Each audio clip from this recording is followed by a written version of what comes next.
While the economic improvements of the last decade may have contributed to poverty reduction, they still haven't benefited all groups in Panama equally.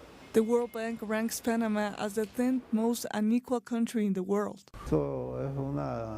This is a country that has great and steady economic growth, but it is held back by neoliberal politics that concentrates wealth into just a few hands.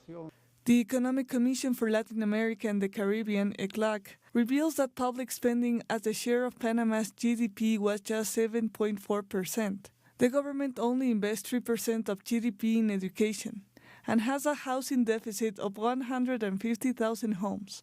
Also, more than a quarter of the population doesn't have access to health services, 5% doesn't have access to clean water, 11% are malnourished, and 19% don't have an adequate diet.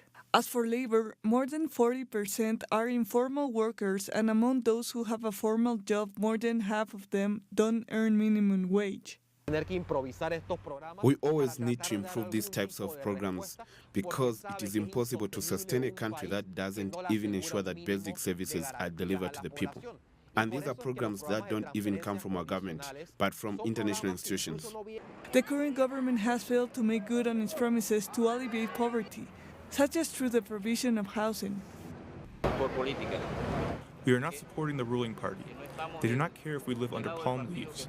They do not care about that.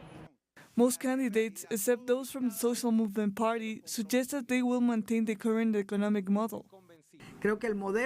I think the existing economic policies will not change. All the candidates have made that clear.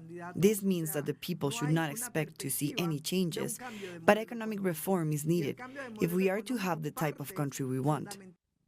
Panama may have experienced 6% economic growth last year. However, this healthy growth trend contrasts sharply with a social panorama of poverty and unequal income distribution. There are still enormous problems of social inequality to overcome.